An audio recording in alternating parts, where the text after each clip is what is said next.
और बहुत बहुत धन्यवाद। और इसके पश्चात परम आदरणीय श्रद्धेय यशस्वी माननीय मुख्यमंत्री जी को ससम्मान अनुरोध करते हुए सादर आमंत्रित करते हुए कि अपने आशीर्वचन से हम सभी को अनुमोदित करने का और मार्गदर्शन करने की कृपा करें। परम आदरणीय श्रद्धेय यशस्वी माननीय मुख्यमंत्री जी, एक बार जोरदार तालियों के साथ अभिनंदन वंदन स्वागत। लगातार तालियां बजती रहनी चाहिए। जोरदार तालियों के साथ अभिनंदन वंदन स्वागत परम आदरणीय श्रद्धेय यशस्वी माननीय मुख्यमंत्री जी।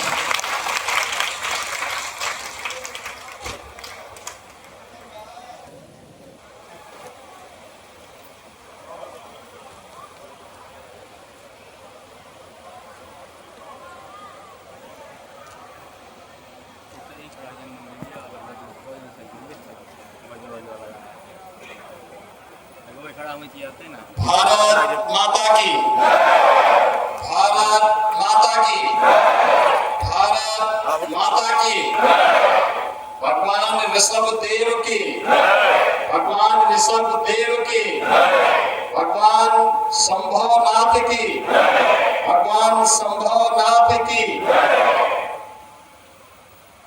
मंच पर उपस्थित दिगंबर जैन मंदिर के भगवान संभवनाथ के इस पावन धरा पर नवनिर्मित मंदिर के आज के इस लोकार्पण कार्यक्रम में समारोह में उपस्थित इस क्षेत्र के, इस जनपद के जिला पंचायत के अध्यक्ष श्री ददन मिश्र जी, विधायक श्रावस्ती श्री राम फेरन पांडे जी, विधान परिषद सदस्य श्री साकेत मिश्र जी, भारतीय जनता पार्टी के जिला के अध्यक्ष श्री मिश्री लाल वर्मा जी, दिगंबर जैन मंदिर समिति के सदस्य ब्रह्मचारिणी शिल्पा जैन जी, श्री अमित जैन जी, श्री संजीव जैन जी, श्री महेंद्र जैन जी, दिगंबर जैन समिति से जुड़े हुए हमारे सभी पदाधिकारीगण और भारी संख्या में उपस्थित जैन समुदाय से जुड़े हुए मेरे सभी उपस्थित बहन और भाइयों और श्रावस्ती के हमारे सभी सम्मानित जनप्रतिनिधिगण, उपस्थित बहन और भाइयों,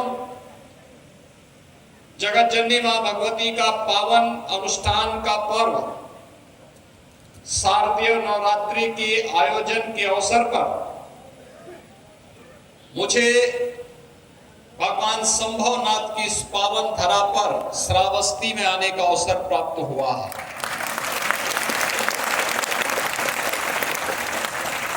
दिगंबर जैन मंदिर के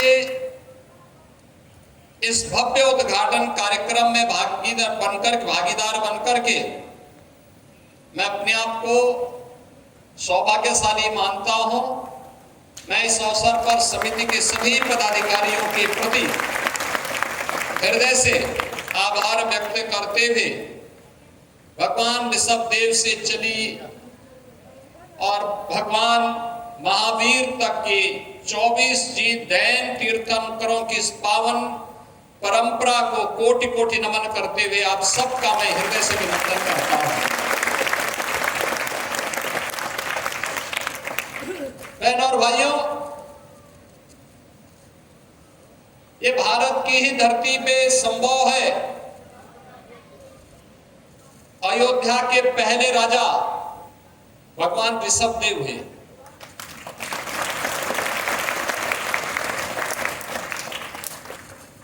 और भगवान ऋषभ देव से जो परंपरा आगे बढ़ी, उसी परंपरा में कई पीढ़ियों के बाद भगवान श्री राम का जन्म होता है।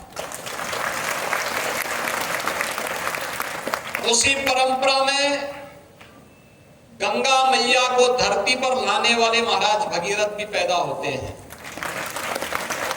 उसी परंपरा में परम गौभक्त महाराज दिलीप पैदा होते हैं। और वही परंपरा है भगवान राम के बड़े पुत्र लव, जिन्होंने श्रावस्ती को राजधानी बना करके इस क्षेत्र को एक नई गति दी।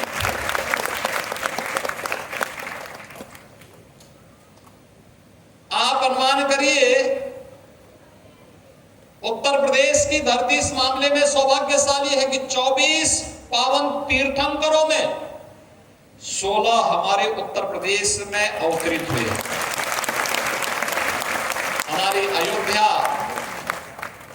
हमारी काशी ऐसे पावन जैन तीर्थंकरों की पावन धरा के रूप में विख्यात है और उनकी कृपा आज भी वहां पर हम सबको देखने को मिलती है।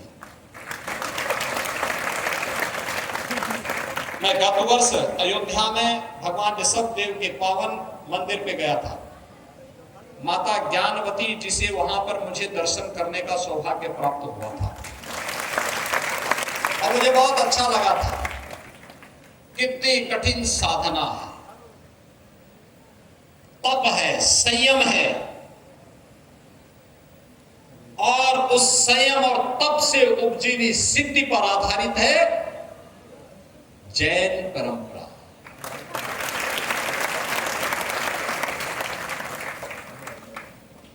कितना महत्वपूर्ण है जीवन को शुद्ध बना करके, तपा करके कैसे हम जन्म जन्मांतर के रहस्यों को और चराचर जगत के रहस्यों का उद्घाटन कर सकते हैं। ये अपने उपदेशों के माध्यम से जैन परंपरा से जुड़े हुए हमारे संतों ने, साध्वियों ने और इस परंपरा में रमे बसे उन सभी अनुयायियों ने अपनी साधना से, अपने तप से इसको बनाया है। और जब हम श्रावस्ती की बात करते हैं तो पौराणिक काल में ही इस श्रावस्ती के राजा चितारी के परिवार में उनके पुत्र के रूप में तृतीय जैन तीर्थंकर के रूप में भगवान शंभवनाथ का जन्म होता है। ये वही तरह है जो तृतीय जैन तीर्थंकर भगवान शंभवनाथ की जन्मभूमि के रूप में भी विख्यात है। और आज इस धरा पर, इस दिगंबर जैन मंदिर में कितना भव्य स्वरूप दे रखा है, कितना अच्छा है, कितना अच्छा वातावरण बनाया है। इतने सौहार्दपूर्ण वातावरण में इस मंदिर के लोकार्पण कार्यक्रम के साथ मुझे जुड़ने का अवसर प्राप्त हुआ है। मैं इस अवसर पर आयोजकों को हृदय से बधाई देता हूं, अपनी शुभकामनाएं देता हूं। बहनों और भाइयों, हमें सब इस बात को ध्यान में रखना होगा कि भारत की इस परंपरा ने हमेशा इस बात पर विश्वास किया है और विश्वास उनका था, धर्म के बारे में उनका मत कोई भिन्नता नहीं, एक ही बात था, यानी लक्ष्य सबका एक है, मार्ग अलग अलग हो सकते हैं और उन मार्गों का अनुसरण करते हुए हर जैन अनुयायी भारत की सनातन परंपरा का पालन करते हुए मजबूती के साथ उसको मजबूती देने में हमेशा सहयोगी रहा है, पूरी मजबूती के साथ उसको आगे बढ़ाने में अपना योगदान देता रहा है। भगवान ऋषभ देव अयोध्या के पहले राजा से प्रारंभ होती है व्यवस्था। जड़ भरत भी इसी परंपरा में पैदा हुए, यानी कितनी सर्वश्रेष्ठ परंपरा है। उन लोगों के लिए कल्पना है जिन्होंने कभी शांति और संयम का परिचय नहीं दिया है,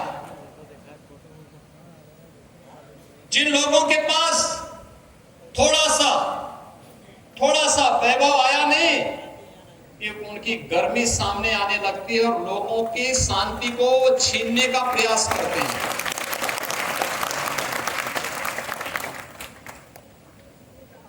लोगों की शांति में,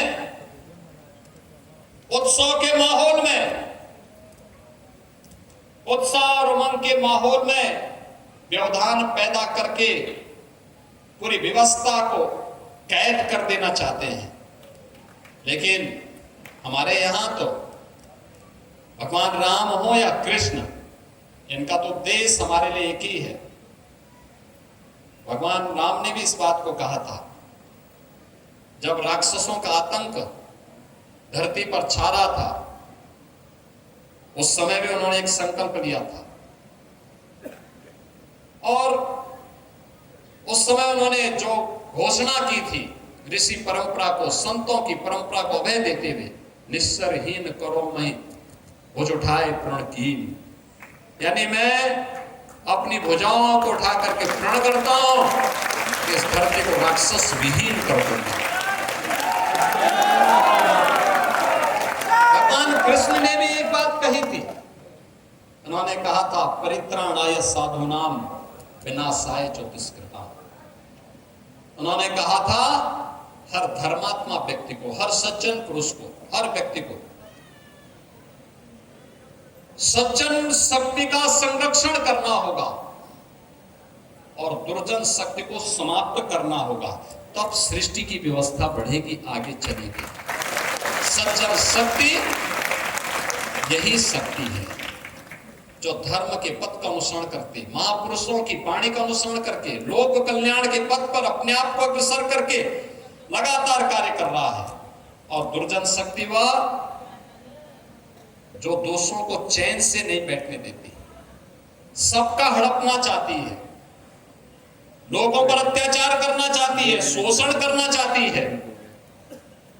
लेकिन अब ये नया भारत है और नया भारत का नया उत्तर प्रदेश अत्याचार, अनाचार, दुराचार, शोषण और किसी भी प्रकार के उपद्रव को बर्दाश्त नहीं करता है। उत्तर प्रदेश अब उपद्रव की भूमि नहीं, उत्सव की भूमि बन गई है। उत्सव हर मंदिर में हर बेटी को, हर व्यापारी को, हर नागरिक को सुरक्षा की गारंटी सरकार दे रही है और इस सरकार का नैतिक दायित्व भी बनता है। हर व्यक्ति की सुरक्षा और उसके सम्मान का कार्य सरकार का दायित्व है। सरकार उस कार्य को निर्वहन कर रही है। हम प्रत्येक नागरिक का सम्मान करेंगे, उसका विकास करेंगे, विरासत को आगे बढ़ाएंगे। लेकिन अगर सुरक्षा में कोई सेंध लगाएगा तो सख्ती से सरकार उससे निपटने का काम भी करेगी, क्योंकि ये हमारा धर्म कहता है। हमारा धर्म तो हमें यही प्रेरणा देता है कि परित्राणाय साधूनाम विनाशाय च दुष्कृताम। और उसी परंपरा के साथ आज मुझे श्रावस्ती दौरे के दौरान भगवान संभवनाथ की इस पावन तपोस्थली पर, उनकी पावन जन्म की भूमि पर और उनके स्वयं के राज्य की भूमि पर इस पावन मंदिर में नमन करने का अवसर प्राप्त हो रहा है। मैं आयोजकों को हृदय से धन्यवाद देता हूं। आप सबके प्रति अपनी शुभकामनाएं देता हूं। आपको विजयादशमी की भी मंगल में शुभकामनाएं देता हूं और आपको इस बात के लिए आश्वस्त करता हूं कि डबल इंजन की सरकार हमेशा आपके साथ खड़ी है। आपको हर प्रकार से आपके साथ खड़ी होकर के मजबूती के साथ आपको सुरक्षा भी देगी, आपको सम्मान भी देगी। आप सबके प्रति मेरी मंगल में शुभकामनाएं हैं। धन्यवाद। जय हिंद। बहुत धन्यवाद।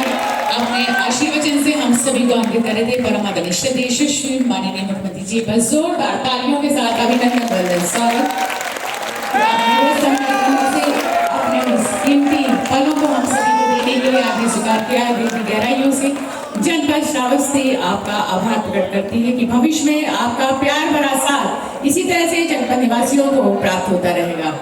और इसी के साथ एक बार जय जय श्री राम, जय जय श्री राम।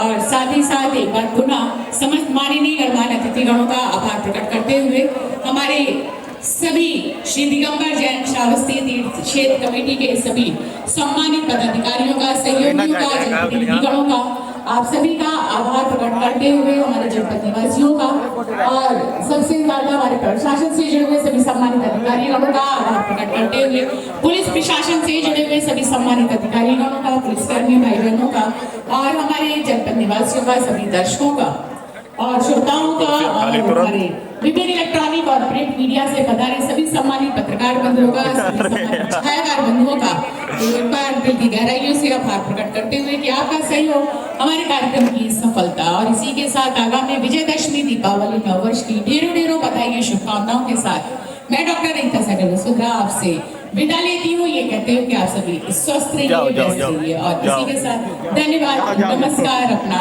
ख्याल रखिएगा। जय श्री राम।